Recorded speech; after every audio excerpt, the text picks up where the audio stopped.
Constitution of Pakistan के की हमने जो है वो सिलेक्शन दी हुई है और आज हम इसका आर्टिकल 8 पढ़ेंगे।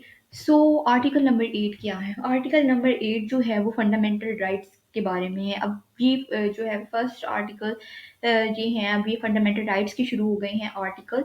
सो फर्स्ट जो इसकी जो क्लास है वो ये कहता है कि जो कोई भी जो लॉ है, कस्टम है, यूसेज है, वो अगर तो जो है वो इनकॉन्सिस्टेंट है विद दिस चैप्टर, ठीक है? अगर तो वो इस चैप्टर से जो है वो इनकॉन्सिस्टेंट है, तो वो जो है होगा वो वॉइड होगा, वो कैंसल होगा, ठीक है? अगर वो कॉन्स्टिट्यूशन के खिलाफ है, ठीक है?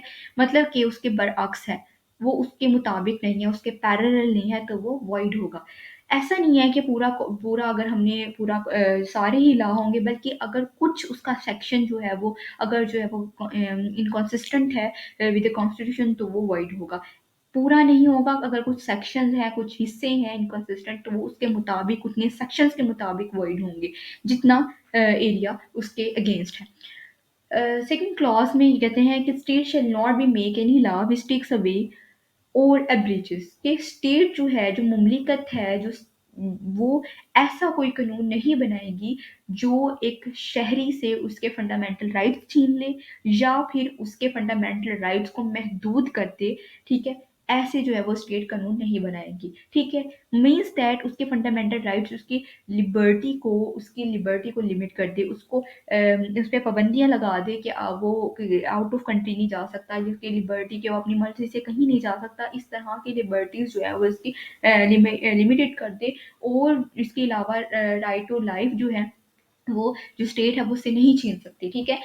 उसके बाद जो है द थर्ड क्लास में ये है कि any law relating to the members of the arm, अभी इधर एक्सेप्शन आ गई है, ठीक है?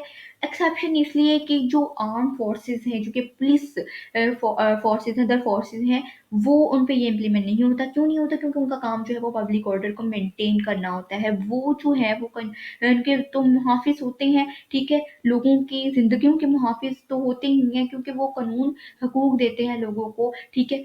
In the discharge of their duty, क्योंकि वो अपनी जो है वो ताकि वो सही तरह से अपनी जो ड्यूटीज़ हैं, अपनी ज़िम्मेदारियाँ सर अंजाम दे सकें और वो एक अमन-ओ-अमान बरकरार रख सकें और एक पूरा नज़्म-ओ-ज़ब्त बरकरार रखे सकें, इसलिए जो है ये इन पे लागू नहीं होता। क्योंकि अगर वो ये ख़्याल करते हैं कि लोगों की जो है राइट टू लाइफ़ को हमने मेंटेन करना है, कि अगर किसी ने किसी का मर्डर कर दिया और वो पुलिस फिर ये नहीं कर सकते कि हम जो जिसने मर्डर किया है तो उसके राइट टू लाइफ़ को इंश्योर किया जाए, उसको सिक्योर किया जाए। ऐसा नहीं है कि बल्कि ऐसा है कि उसको जो है वो उसकी सज़ा मिलेगी, उसको वो कर सकती है, जो सस्पेक्ट है उसको जो है वो सेंटेंस टू डेथ कर सकती है, उस पे जो है उसको फांसी पे लटका सकती है, तो इस तरह वो स्टेप्स ले सकती है, ये चीज़ पे इम्प्लीमेंट नहीं होती। इसके अलावा जो है वो ये कहते हैं कि लॉज़ जो हैं जो कि फर्स्ट शेड्यूल के अंदर हैं, वो वो जो है वो एज़ इट इज़ सेम ऐसे ही हैं, उनके अंदर जो है अमेंडमेंट नहीं होगी, वो ऐसे ही हैं जैसे कि शुरू दिन से जैसे कि बयान कर दिए गए वैसे ही जो चलते आएँगे, उनके अंदर अमेंडमेंट नहीं हो सकती, ठीक है? और ज़रूरत भी नहीं है उनमें अमेंडमेंट करने की, ठीक है?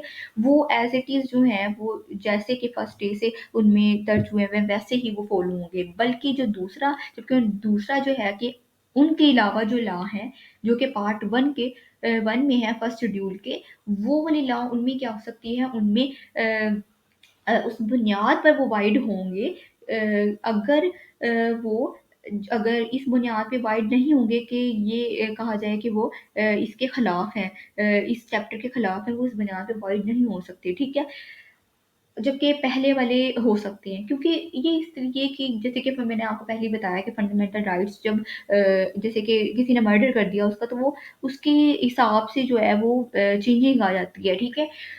उसके बाद जो है फोर्थ में ये कहते हैं कि with in the period of the 2 years जो पार्लियामेंट है, वो उसको ये हक है कि इस चैप्टर के अकॉर्डिंग जो है वो कानून को जो है वो अमेंड करे, ठीक है? इस चैप्टर के अकॉर्डिंग करे। और ये पीरियड जो है वो एक्सटेंड हो सकता है 6 मंथ तक एक्सटेंड हो सकता है ये पीरियड, इतनी छूट दी गई है कि कानून बनाने के अंदर अमेंडमेंट करने के अंदर उसके लिए। उसके बाद जो है ये एक्सप्लेनेशन इसकी दी गई है कि जो मजलिस शुरा है एनी हाउ कि ये एक अप्रोप्रिएट लेजिस्लेचर है, बट ये वाली जो रेजोल्यूशंस हैं ये इनके लिए जो है सिर्फ नेशनल असेंबली ही सूटेबल है। उसके लिए उसके बाद जो है वो बताया गया है कि जो the rights conferred by this chapter shall not be suspended, कि ये वाले जो लॉज हैं ये जो राइट्स दिए गए हैं, जो फंडामेंटल राइट्स दिए गए हैं वो सस्पेंड नहीं हो सकते, ठीक है। और कुछ एक्सेप्शंस हैं जिनमें हो सकता है, जैसे कि मार्शल लॉ लगा लग जाता है तो उसमें फंडामेंटल राइट्स जो है वो सस्पेंड हो सकती हैं, तो ये कुछ एक्सेप्शंस भी बीच में आ जाती हैं। So that's all for today's lecture of the about article number 8। Thank you.